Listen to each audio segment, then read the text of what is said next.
हरे कृष्णा से भक्तों का स्वागत है आज की भगवद गीता क्लास में। पहले हम मंगलाचरण करते हैं।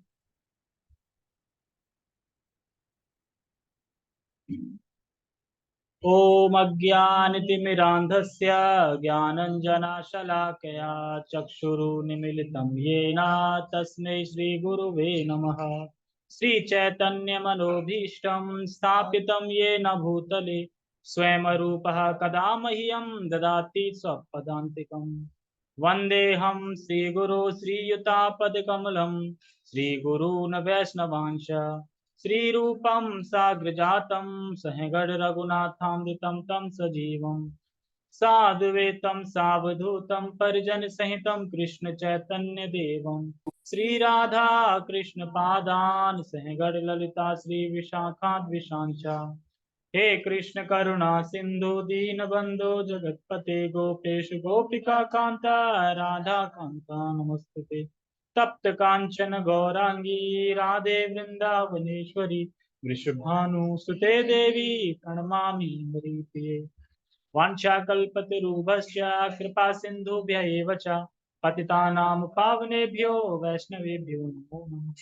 जय श्री कृष्णा चैतन्य प्रभु नित्यानंद श्री अद्वैत गदाधर श्रीवासादि गौर भक्त वृंद। हरे कृष्णा कृष्णा कृष्णा हरे हरे हरे राम राम राम हरे हरे। रामाय रामभद्राय रामचंद्राय वेदसे रघुनाथाय नाथाय सीताय पते नमः। नमो विष्णुपादाय कृष्णपृष्ठाय भूतले श्रीमते भक्तिवेदांता स्वामिनि इति नामिने। नमस्ते सारस्वते देवे गौरवाणी प्रचारिणे निर्विशेष शून्यवादी पाश्चात्य देशतारिणे। हरे कृष्णा।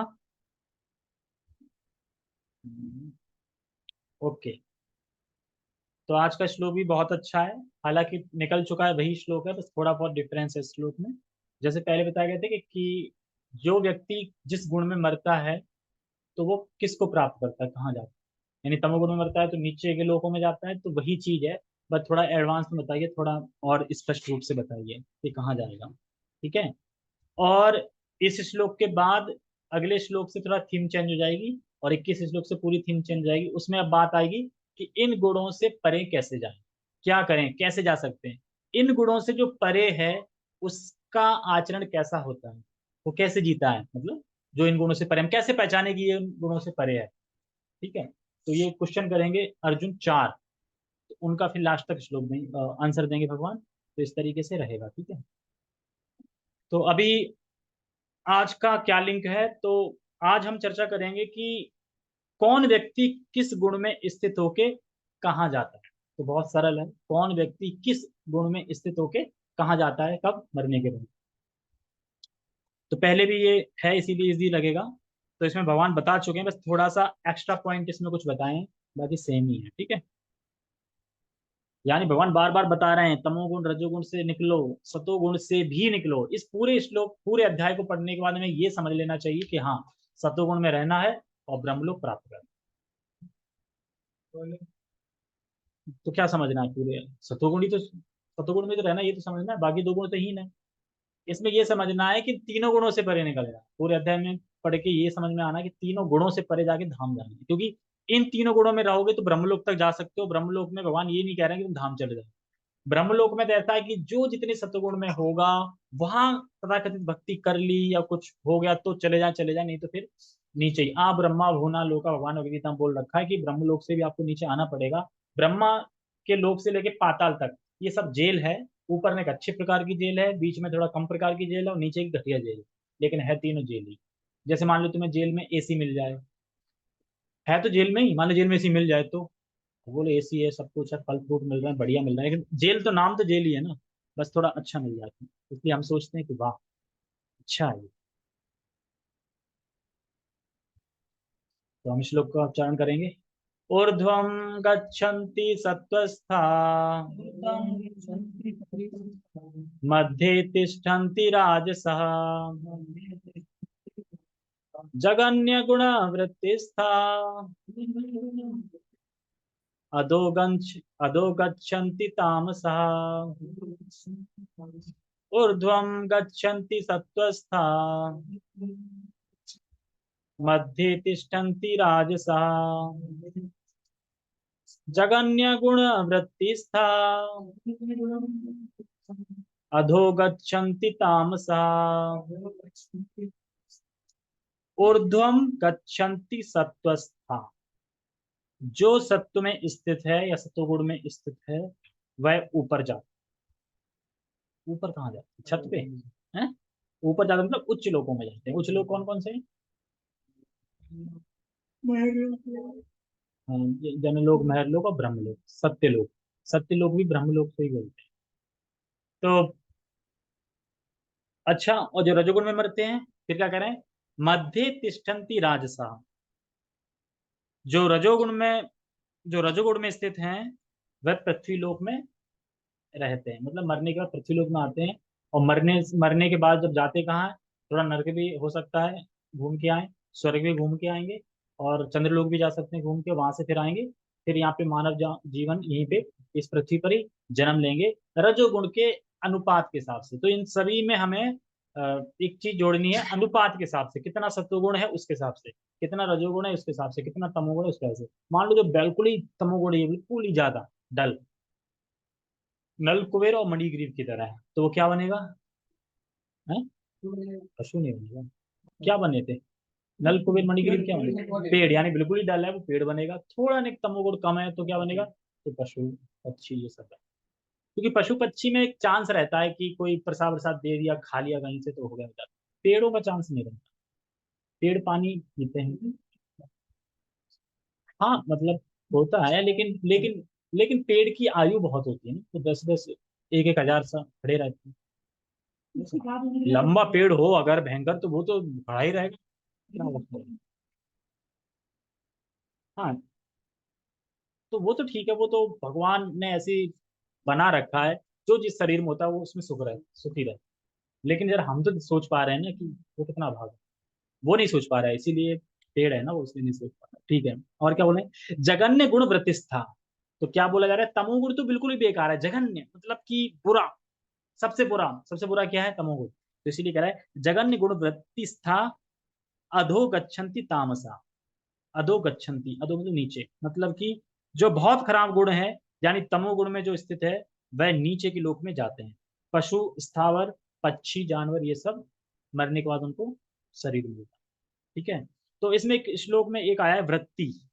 वृत्ति का मतलब होता है कि मुख्य गुण, मुख्य वृत्ति क्या है उसकी। मान लो जो रजोगुण में रहता है वो कभी सतुगुण में भी जाता है, कभी तमो में भी चला जाता है, लेकिन मुख्य रूप से वृत्ति क्या है उसकी? मुख्य रूप से रजोगुण है तो रजोगुण के हिसाब से ही जिस अनुपात में होगा उस अनुपात में उसे शरीर में।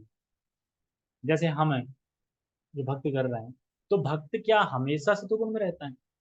रजोगुण में नहीं रहता, कभी गुस्सा भी आ जाती है रजोगुण में। तमोगुण में रहता, सोता भी है, कभी वैसे भी गुस्सा आ जाता है, मतलब रजोगुण तमोगुण भी आता है। लेकिन अगर मैन देखा जाए तो क्या है? तो सतुगुण, यानी वृत्ति, यानी मुख्य रूप से सतुगुण माना जाएगा। तो अब यही इसमें बता रहे हैं कि एक बात, ऐसे श्लोक को देख के हमें ये जो श्लोक चल रहे हैं, इन श्लोक को देख के हमें ये नहीं समझना कि हमें सतुगुण में रहना है, क्योंकि बार बार इसमें सतुगुण अच्छा बताया जा रहा है। तो हम सोचेंगे सतुगुण में ही रहना है, और सतुगुण में रह के चलो कम से कम ब्रह्मलोक तक तो चले जाएंगे। ब्रह्मलोक भी इतना बुरा नहीं होगा, अच्छा होगा है ना? ब्रह्मलोक भी अच्छा होगा। जब स्वर्ग को भगवान क्या कह रहे हैं भगवत गीता में? विशाल भोग हैं, विशाल, भगवान खुद कह रहे हैं बहुत विशाल भोग हैं। तो फिर वहां कितने होंगे? भोग से मतलब है कि वहां पे मतलब इंजॉयमेंट वाले भोग नहीं है, वहां पे सूक्ष्म भोग होते हैं। सूक्ष्म भोग मतलब शरीर वाले भोग नहीं होते। तो इसका मतलब कि हम भोग जाएंगे। तपस्या कर सकते हैं तो तपस्या कर रहे हैं, और ब्रह्म लोगों में और कुछ भी तो होगा तपस्या के अलावा। क्या वहां अप्सराएं नहीं है? वहां भी देखा नहीं, जब इंद्र ब्रह्मा से नहीं लेके आए थे अप्सरा नीचे पतन कराने के लिए, यानी वहां भी है। वहां कहने का मतलब है वहां पे वो वाला नहीं है, जैसे रजोगुण जो स्थित है वो नहीं, वहाँ पे सत्वगुण रहता है। तो स्वर्ग से अच्छा है। अब जैसे कि बोले कि इसका मतलब गोलोक वृंदावन में भोग नहीं, तो कैसा वहां कैसा लगे? वहां भोग है, पर वहां कौन से भोग? वहां पे देवी भोग है, मतलब दिव्य गुण वाले, दिव्य गुण वाले वहां पे। वहां पे हर चीज हम भोग करते हैं, दिव्य गुण में रहते हैं, लेकिन हर भोग में क्या केंद्रित रहते हैं? कृष्ण केंद्रित है। मैं कृष्ण को कैसे सुखी करता हूँ? जैसे गोपियां हैं, और गोपियां क्या चाहती हैं? कृष्ण कैसे सुखी रहते हैं, और ब्रह्मा को गाली देती है। क्यों गाली देती है ब्रह्मा को गोपियां? क्यों पलके बना दी हैं? जब तक पलके में झपकाती हूँ तब तक कृष्ण दिखाई नहीं देते हैं। ये सृष्टि करने वाला मूड व्यक्ति, ये सृष्टि करने वाला ना बेकार है, इसको सृष्टि करनी नहीं। कैसे बोलती है ब्रह्मा को, बताओ। तो उनकी क्या होती। तो ब्रह्मलोक से भी नीचे आना पड़ेगा, जैसे बताया मैंने स्टार्टिंग में, पूरी तरह से सारी जेली। तो गुणों की चर्चा का उद्देश्य क्या है? सतोगुण में स्थित होके शुद्ध सत्व में जाना भक्ति के द्वारा।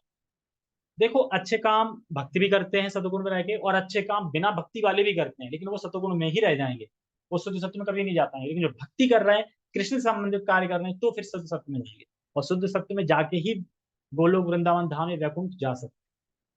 सतोगुण से नहीं जा सकते। सतोगुण तो एक प्लेटफॉर्म है कि सतोगुण पे आके तुम कर सकते हो भक्ति। जैसा आज ही मैं सुन रहा था कि जब हम जप करते हैं तो एक होता है, कौन सा जपा होता है, विंडो जपा बोलते हैं, विंडो जपा बोल रहे होते हैं ना, कि विंडो पे खड़े हैं और देखते जा रहे हैं, और खिड़की पे खड़े हैं और जप कर रहे हैं। तो ये चला गया, 10 रुपए का डिस्काउंट है इस पे, अच्छा ये, और माला भी चल रही है। यानी ऐसे जब नहीं होता देख। या फिर ऐसी जगह बैठे हो जहाँ पे घर के लोग इधर इधर इधर इधर सर फर हो रहे, वहां कर लोगे जब सही से। कोई इधर निकल रहा है, कोई इधर निकल रहा है, कोई इधर निकल रहा है, मान लो घर में भीड़ भड़ाका हो, तुम वहां बैठे जब करने के लिए, तो कर लोगे जब? नहीं। तो जब करने के लिए अच्छा स्थान बताया गया है, छोटा सा स्पेस हो, उसमें चारों तरफ भगवान कृष्ण की विग्रह, भागवतम, ये सब चीजें रखी हो, भगवान की मतलब कि फोटो फ्रेम रखा हो, ये सब चीजें हो, और चारों तरफ मतलब माहौल ही ऐसा हो कि देख के लगे हाँ, और कोई डिस्ट्रैक्शन ना हो, मतलब भीड़ भड़का ये सब आना जाना, तब वहां जप होगा इससे। अभी अपन जब कर ही कहा रहे हैं, अभी तो घर में खटर पटर इधर उधर ये और हो रहा, कहाँ कहाँ मन लग रहा है। अब मैं बोल दूं कि तुम बैठ जाओ रोड पे, अब तुम रोड पे बैठ जाओ, रोड होती ना, और रोड के बैठे जहाँ पे मोची बैठा रहता है ना, मोची बगल में बैठ जाओ, जब करनी है कर लोगे जब सही से। जब तो कर लो, माला तो 16 हो जाएंगी, लेकिन होंगी कैसे? काउंटिंग हो रही है तो कारें निकल रही है, पी पा पै पै हो रहा है, सब कुछ हो रहा है, कैसे करेंगे? इसीलिए भक्तों के समय कर सकते हो, वहाँ पे सभी हरे कृष्णा कर रहे हैं। और दूसरा ये कि डिस्ट्रैक्शन नहीं होनी चाहिए, मतलब कि हम बैठे हैं स्थिर होके तो बस कर रहे हैं, अब मान लो कि मैं कर रहा हूँ और एकदम कोई इधर से निकला, खटाक फटाक छटाक आवाज आ रही है, तो नहीं मन डिस्टर्ब होगा। तो ये सब डिस्ट्रैक्शन नहीं माला करना, ये तो फिर वही है कि बस आप पूर्ति कर रहे हैं। प्रेम कैसे बढ़ेगा? प्रेम ऐसे ही बढ़ेगा कि कुटिया बनाओ वाला, उस कुटिया का नाम दो जपा, जपमाला, या फिर कुछ जपा कुटी बोल दो, और उसमें जाओ, उसमें अंदर प्रवेश करते ही क्या दिखाई दे? भगवान की विग्रह लगे हैं चारों तरफ, तुलसी माता रखी है एक तरफ, ठीक है, तुलसी देवी रखी है, ये सब चीजें रखी हैं, और उसमें बैठ के अपने आराम से इनकी माला कर रहे हैं। फिर देखो 16 माला कहते हैं। अरे, छोटा चाहिए, बड़ा थोड़ी। एक एक रूम छोटा, एक छोटा रूम, एक छोटा रूम, एक छोटा रूम बना है। छोटा रूम का मतलब ये है कि जो जो लंबा टाइप का हो, जैसे कि ये देखो, ये जैसे ये दीवार है, ये दीवार यहाँ से ईंट करके, यहाँ से करके, यहाँ ऐसे करके गेट लगा दो, तो ये बन गया ना ऐसा स्पेस सा। कूलर से भी काम चल जाएगा, हाँ तो कोई नहीं, एसी छोटी लगा लो। और कमा किस लिए रहे हैं? जपा के लिए। मेन लक्ष्य क्या है? कृष्ण प्रेम प्राप्ति। वही नहीं हो पाई तो फायदा क्या है? तो रखा रह जाएगा यहीं पे। कृष्ण सब कुछ छीन लेंगे, अरे सब कुछ छीन लेंगे, यहीं रह जाएगा सब कुछ, पूरा पूरा अकाउंट बैलेंस के बैलेंस रह जाएगा।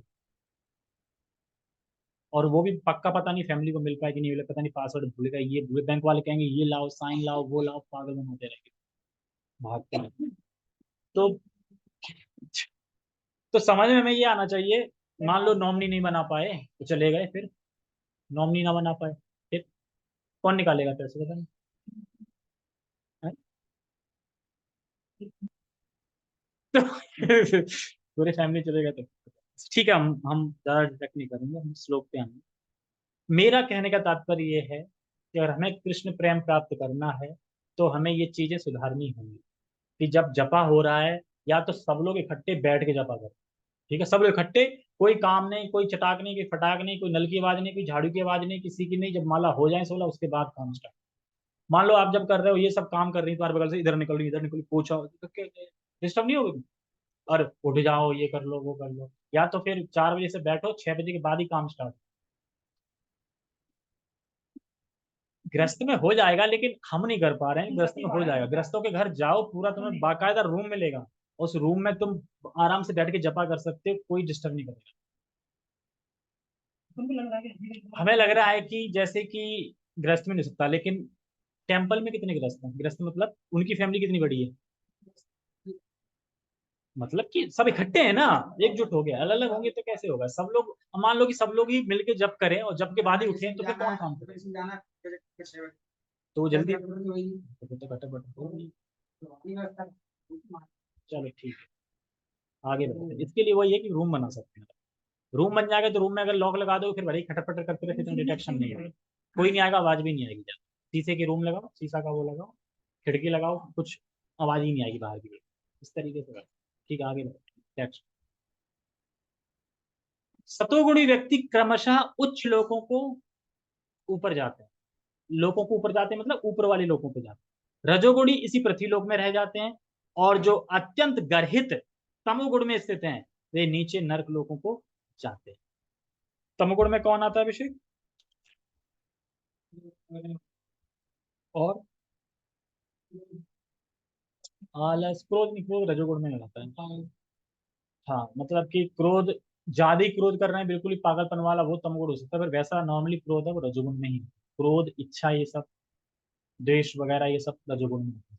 काम, क्रोध, लोभ, मोह, मत, सब। दारू पीना, सोना, आलस, ये चीजें तमोगुण में। ठीक है। तो मैंने जो बताया था कि श्लोक में वृत्ति था, वृत्ति, वृत्ति का मतलब है जो प्रमुख रूप में है, यानी सत्वगुण, तमोगुण, रजोगुण जो प्रमुख रूप में है। तो सारे सतोगुणी लोग ब्रह्मलोक तक नहीं जा सकते। ऐसा नहीं कि सारे सतोगुणी लोग ब्रह्मलोक चले जाएंगे। क्या ऐसे कैसे जाएंगे? अनुपात के हिसाब से, सतोगुण का कितना अनुपात है, यानी 100% सतोगुण में 50% सतोगुण है कोई, तो वो उस हिसाब से जाएगा, और नीचे एक लोग चला जाएगा, जन लोग, महर लोग, ऐसे करके। रजोगुण भी अपने अनुपात के हिसाब से मानव जीवन में आता है। मानव जीवन में यह भेद नहीं दिखता, कोई अमीर घर में है, कोई गरीब में है, कोई काला है, कोई गोरा है। ये हमारा शरीर कैसे बनता है? ये कर्मों के हिसाब से बनता है, संस्कारों के हिसाब से बनता है ना, कि मुफ्त में कैसा दिया जाए। और सबके संस्कार अलग अलग होते हैं, इसीलिए तो सब अलग अलग दिखते हैं। हमें आश्चर्य नहीं होता कि सब लोग अलग कैसे दिखते हैं। 99% सब कुछ एक ही है, सब चीज सब में, हर मनुष्य में एक ही चीज है, लेकिन है अलग अलग। यानी 1% कुछ अलग करके सब अलग होगा, और है सब एक जैसे। सबके दो हाथ हैं, दो पैर हैं, नाक है, आंख है, सब कुछ है। तो ये क्यों है? संस्कार वजह से। लेकिन कोई कोई देखते हैं एक जैसे लगते हैं हम शकल कभी कभी, यानी उनके संस्कार लगभग लगभग सेम है, थोड़ा बहुत कहीं अलग है, इसलिए एक जैसे लग रहा है। और जो बिल्कुल डुप्लीकेट होते हैं, ऐसा तो कोई दिखा नहीं अभी तक। अगर हो तो समझ लो संस्कार एक जैसे हैं, इसलिए फिल्मों में दिखा देते हैं, हम छोटे में सोचते हैं हाँ डुप्लीकेट। एक जैसे दिखने वाले लग सकते हैं, लेकिन बिल्कुल एक जैसे नहीं। तो इसमें एक नोट दिया गया है। हाँ, मैंने ये भी लिख दिया था कि क्या क्लास में खुशबू से भी डिस्टरबेंस हो सकती है? बिल्कुल हो सकती है। समोसे से हो गई थी। समोसे आखिर में उठवा के ऊपर भिजवा दिए। और ये होता है जब कोई आगे चल के क्लास देगा, अगर किसी से खुशबू भी आ गई ना बार बार, तो वो खुशबू भी बार बार फ्लो हो रही है, पता है, बार बार ध्यान वो खुशबू पे चला जाएगा। हाँ, या फिर रख दो यहाँ पे समोसा, उसकी जब तक खुशबू आती रहेगी ना, क्लास नहीं करता। तो खुशबू होता है, इसीलिए कहते हैं ना बिल्कुल भी वो नहीं होना चाहिए। और जैसा अपन तो यहाँ पे हैं, अभी कोई सीनियर प्रभु जी हो, उन्हें यहाँ बिठा दो, और फिर इधर कचर पचर चैपे हो रही हो, वो कर लें क्लास? नहीं करते। और शुभ के साथ प्रभु तो बिल्कुल नहीं करते हैं। यानी क्लास के लिए बिल्कुल एकदम शांत हो चाहिए, तब होगा। बहुत डिस्टर्बेंस होता है, लेकिन हमें लगता है कहाँ डिस्टर्बेंस हो रहा है, लेकिन यहाँ बैठोगे तो पता चलेगा कि हाँ फ्लो टूट। ठीक, आगे बढ़ते हैं। याद रखें, क्या याद रखें? उच्च गुण वाले भी कभी कभी तमोगुण प्रस्तुत कर सकते हैं। जो ऊंचे गुण वाले हैं, सतोगुण वाले प्रस्तुत कर सकते हैं, पर तब भी वह पशु आदि निम्न योनियों को प्राप्त नहीं होते। तो अगर तमोगुण प्रस्तुत कर रहे हैं फिर भी क्यों नहीं हो रहे हैं?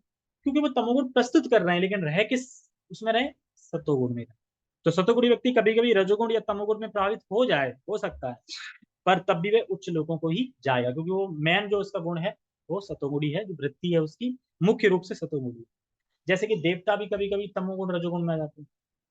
देखते हैं ना, इंद्र भड़क जाते हैं कभी, कभी ब्रह्मा जी भी गुस्सा हो जाते हैं, शिव भी कभी गुस्सा हो जाते हैं। तो ये सब भी आ जाते हैं तमोगुण रजोगुण में। लेकिन प्राय सतोगुण में ही रहते हैं, माने सतोगुण में जाएंगे, लेकिन कभी कभी रजोगुण तमोगुण में आ जाओ। आप करो। चुप, कौन आ रहा है?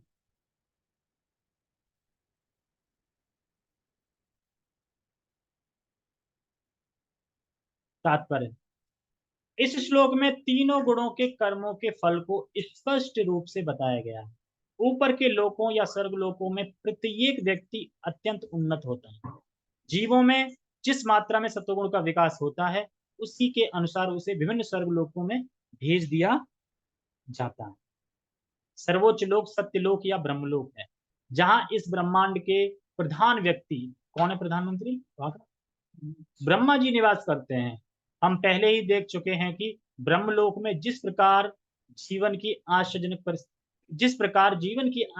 परिस्थिति है, उसका अनुमान करना कठिन है। क्यों अनुमान करना कठिन है? कि वहां पे कैसा जीवन है, कैसा है।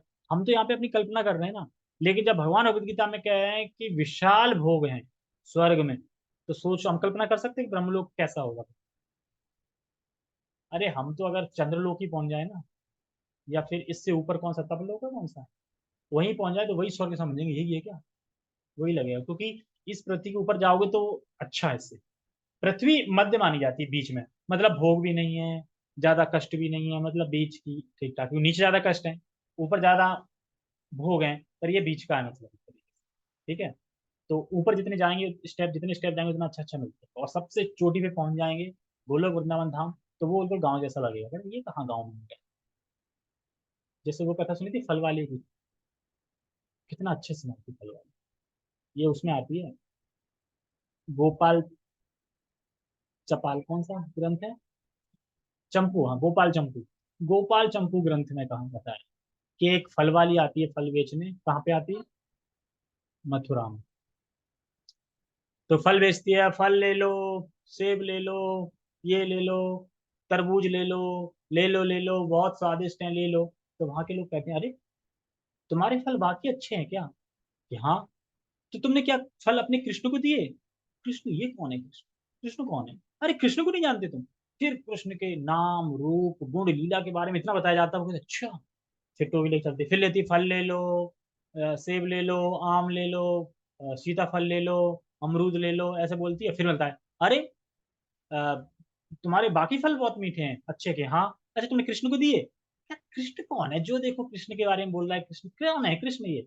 फिर वो बताते हैं नाम रूप गुण लीला के बारे में। फिर वो ले लेती है। उसके बाद क्या बोलती, ले लो कृष्ण, ले लो यादव, ले लो मधुसूदन, ले लो ये ले लो, फल भूल गई, ले लो। ये कहता है, अरे तू पागल हो गई कि क्या बेच रही है? फल बेच रही हो? फल बेच रही है, मुंह से तो बोली कृष्ण ले लो, यादव ले लो, माधव ले लो, दामोदर ले लो, ये क्या है? ऐसा बोल रही हूँ मैं। नहीं, मैं तो फल बोल रही हूँ। तो चलिए आता है। फिर बोलती है, अच्छा फल ले लो, सेब ले लो, एप्पल ले लो, शरीफा फल ले लो, और कहते कृष्ण ले लो, यादव ले लो, मधुसूदन ले लो, दामोदर ले लो। फिर बोलता, अरे तू क्या फल बेच रही है? क्या नाम ले रही है इसका? यार ये क्या हो रहा है? उसके बाद वो कहती है, अच्छा ये बताओ, ये जो कृष्ण इतना अच्छा है, जो जो क्योंकि उसने 3-4 लोगों से गुणगान सुन लिया कृष्ण का। अब उसके मन में, पूरे हृदय में कृष्ण बस गए। और कहे, कृष्ण का घर कहाँ है? कह रहा, सीधे चले जाओ, और सीधे जाते ही बस इधर मुड़ जाना, आ जाएगा कृष्ण घर। अच्छा ठीक है। अब वो चलती जा रही, ले लो कृष्ण, ले लो दामोदर, ले लो, चलती जा रही। अब चलती जा रही, काफी निकल गई। और उसके बाद देखा तो घर ही नहीं आ रहा। कितना दूर है कृष्ण का घर यार, कितना चल रही, थक गई मैं तो। अब वो थक जाती है, हल्की ठोकी रखती है नीचे, और फिर नीचे बैठ जाती है। तो बैठ जाती है जब बिल्कुल थक के, तब एक आवाज आती है कि मैया क्या बेच रही हो? फल बेच रही हो? तो कहती, इतनी सुंदर आवाज किसकी है, मतलब इतनी मधुर आवाज, इतनी सुंदर आवाज किसकी, पहले कभी सुनी नहीं। तो फिर वो नन्हा सा बालक, मतलब छोटे तो थे ही, आते हैं तो देख के ही कहते हैं कि इतना सुंदर बालक तो मैंने आज तक देखा ही नहीं। कौन है आप, मतलब कौन हो आप, क्या नाम है? कह रहे कृष्णा। अच्छा तुम कृष्ण हो? तो देख के वो तो बिल्कुल मूर्छित होने वाली होती है, अपने आप को संभाल लेती है। मूर्छित होगी तो फिर मैं देख नहीं पाऊंगी, कृष्ण के दर्शन नहीं कर पाऊंगी, इसलिए मैं संभाल लेती हूँ। तो फिर कहती है, फिर बातचीत चलती है, कहती है, एक बार मुझे मैया बोलो ना। तो कृष्ण कहते हैं, मैया? ऐसे कैसे मैं मैया बोल दूं? मेरी माँ ही है ना, मेरी मैया देख लेगी तो किसी को भी मैया बोल देता है। तो ऐसे नहीं, तो बोल देना प्लीज एक बार, तो वो बोल देता है। फिर कहता है, अच्छा फल चाहिए तुम्हें? कि हाँ फल चाहिए मुझे। ठीक है, तू सारे फल ले ले, और बदले में, तो कृष्ण कहते हैं, बदले में कुछ देना पड़ेगा। जो तेरा मन करे दे देना। बोला, जो मेरा मन करे दे देना। ठीक है, मेरे पास थोड़ा चावल है, थोड़े गेहूं है, तो वो मैं लेके अपने मुट्ठी में दे देता हूँ, अब देख ले मेरी मुट्ठी में जितना आएगा उतना मैं दे दूंगा। हाँ ठीक है, कोई बात नहीं। अब कृष्ण को सारे फल पकड़ा दिए, तो हाथ में तो पकड़ लिए फल, अब फल तो बहुत थे।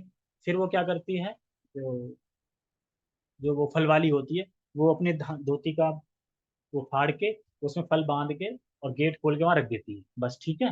फिर कृष्ण जाते हैं छोटे छोटे पैरों से, और इतना लेके आते हैं, और बाहर आते आते आते क्या है, 2 चावल बचते हैं, 2-4 चावल ऐसे करके वो देते हैं। मैं कहते हो, अच्छे होगा। तो सारे फल तो दे ही दिए थे। अब उसमें वो 2 चावल रख के, और रखने के बाद कपड़ा डाल देती है, और फिर कहती है कि बस एक मेरी इच्छा हो।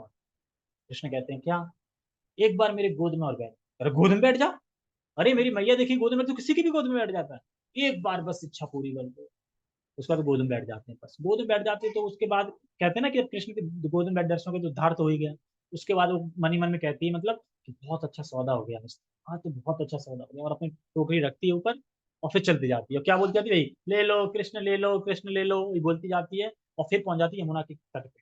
तो यमुना के तट पे अब क्योंकि मथुरा जाना है उसे, तो क्रॉस करनी है। तो मथुरा के तट पे जब पहुंचती है तो वहां पे जो नाविक था तो खाली थी डलिया, तो डलिया खाली थी तो वो रख देता है नाव में और चलता जाता है, चापू चला चला के पहुंच जाता है उधर। उसके बाद फलवारी तर जाती है। अब जो नाव वाला था वो जो उठाता है उसको, फल का टोकरा पूरा, वो इतना भारी होता है उसको उठ ही नहीं रहा होता है, इतना भारी, इतना भारी वाली कैसे ये उठा रही थी मतलब, सोचता है।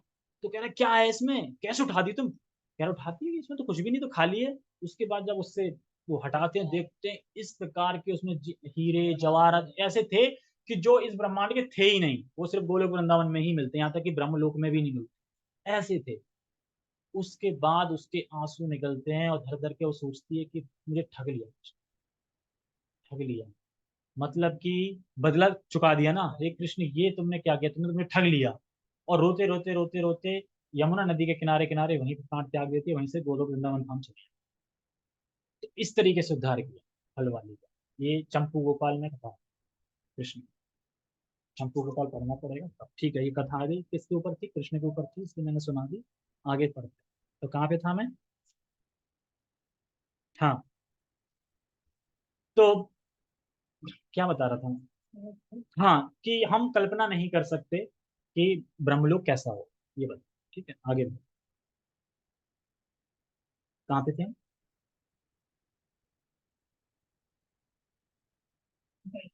अच्छा यहाँ पर है, ठीक है। हम पहले यहाँ पे नहीं, अनुमान नहीं लगा सकते, अनुमान करना कठिन है, कर लेंगे ठीक। तो भी सतोगुण नामक जीवन की सर्वोच्च अवस्था हमें वहां तक पहुंचा सकती है। यानी वाकई कोई व्यक्ति अगर पूरे ब्रह्मांड में महान बनना चाहता है तो उसे सतोगुणी होना पड़ेगा, तभी तो महान बन पाएंगे सतोगुणी, इसीलिए कह रहे हैं। रजोगुण मिश्रित होता है, यह सतो तथा तमो के मध्य में होता है। मनुष्य सदैव शुद्ध नहीं होता, लेकिन यदि वह पूर्णतया रजोगुणी हो तो वह इस पृथ्वी पर केवल राजा या धनी व्यक्ति के रूप में रहता है। जैसे मैंने बताया था ना पहले कि रजोगुण में सुख दुख दोनों मिलते हैं, क्योंकि मिश्रित कर्म होते हैं, कभी वो पुण्य भी कर देता है, कोई पाप भी करता है, तो फिर सुख दुख दोनों चलते रहते हैं, मिश्रित होता है मतलब ये। तमोगुण का मिश्रित तो सतोगुण में, सतोगुण मतलब अच्छा भी लगता है, तो तमोगुण मिश्रित मतलब दुख भी होता है, तो ये मिश्रित है। जैसे भगवद गीता में भगवान कहते हैं कर्म संगे सुजायते, यानी जो बहुत कर्म मार्ग में बड़े हुए हैं वह, यह सतो तो तमोगुण की मत पढ़ लिया ना। लेकिन गुणों का मिश्रण होते रहने से वह नीचे भी जा सकता है, नीचे भी जा सकता है मतलब क्या है कि जरूरी नहीं है कि रजोगुण में है तो इसी में रहेगा, रजोगुण से हम तमोगुण में भी आ सकते हैं और रजोगुण से सतोगुण में भी जा सकते हैं, तो इसलिए जरूरी नहीं है, यही बता।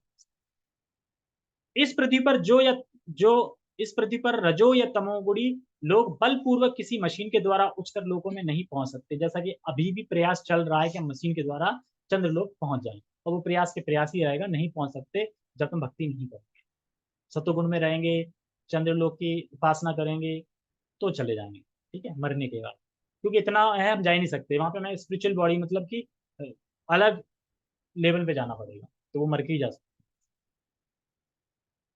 रजोगुण में इसकी संभावना है कि अगले जीवन में कोई प्रमत्त हो जाए, क्यों, क्योंकि रजोगुण में क्या गुस्सा ज्यादा होता है, तो गुस्सा होते होते गुस्से गुस्से से वो पागल हो जाता है, प्रमाद में आ जाता है। यहाँ पर निम्नतम गुण तमोगुण को अत्यंत गहरे यानी जघन्य कहा गया है। अज्ञानता तमोगुण विकसित करने का परिणाम अत्यंत भयावह होता है। क्यों भयावह होता है, क्योंकि नीचे नरक जाएंगे ना, यातना करनी पड़ेंगी, और फिर पेड़ बन सकते हैं, स्थावर बन सकते हैं, तो भयावह होता है। यह प्रकृति का निम्नतम गुण है।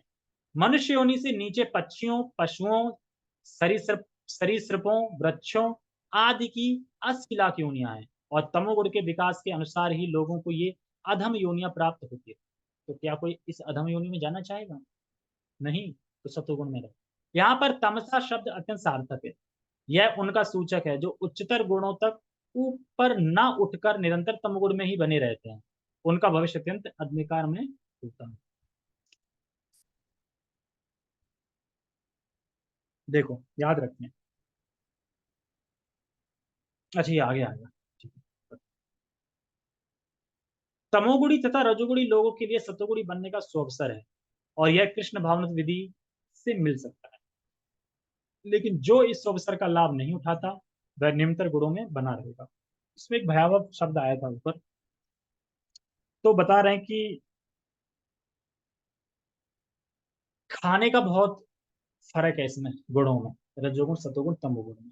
खाने का, जैसे हम बाहर से कुछ भी खा लेते हैं, अगर मान लो कि कोई कुक है और वो कुकिंग कर रहा है, लेकिन उसकी चेतना क्या है, रजोगुण तमोगुण, तो वो चेतना हम पे भी ट्रांसफर करेगी करेगी करेगी ना।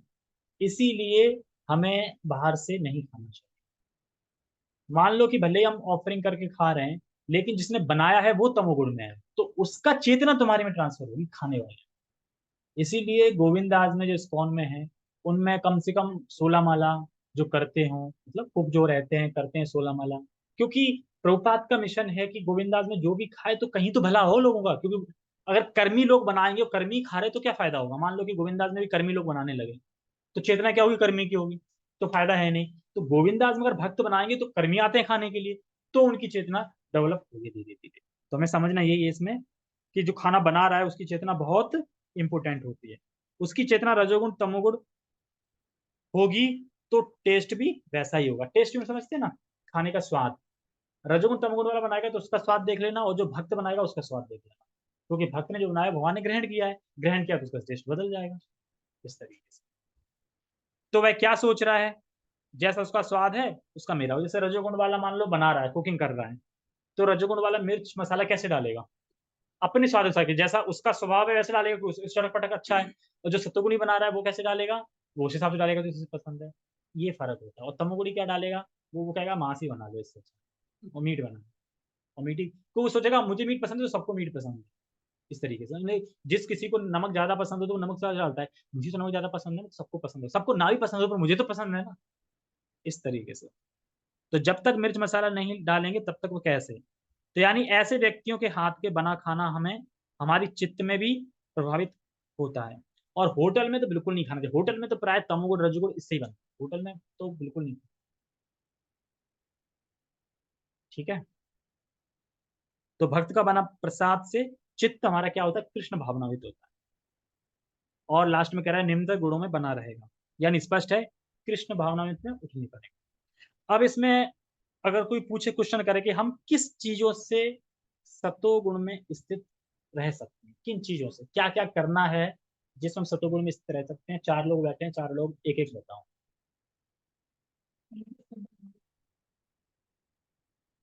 साथ ना। हाँ, घर पे मतलब भक्ति के हाथों का बना। पहले क्वेश्चन ठीक। और सतोगुण में हम स्थित रहे इसके लिए क्या करना होगा। एक बता दिया कि हमें प्रसाद खाना चाहिए, आगे क्या, श्रवण करना चाहिए, ठीक है। और श्रवण करना चाहिए क्या, हाँ बॉलीवुड मूवी। हाँ बता। एक ये नहीं समझ में आ रहा कि सतोगुण में स्थिर रहने के लिए क्या करना चाहिए। 2 चीज बता दी, 4 पॉइंट बताने हैं, 2 जने रह गए हैं, बताओ। और क्या भक्ति में लगे रहो, कंटिन्यू करते रहो। जब नहीं करना है क्या, तो वही तो ये मेन चीज तो है, हाँ जब करना है।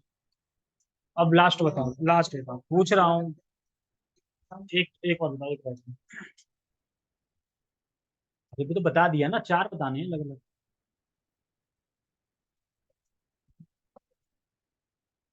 और मॉर्निंग प्रोग्राम पूरा करना चाहिए। मॉर्निंग प्रोग्राम में सब कुछ आ जाता है, जब भी आ जाता है तुम्हारा, आरती भी आ जाती है, और शास्त्र रीडिंग हियरिंग वेयरिंग सब करना है। यानी सतोगुण का टास्क।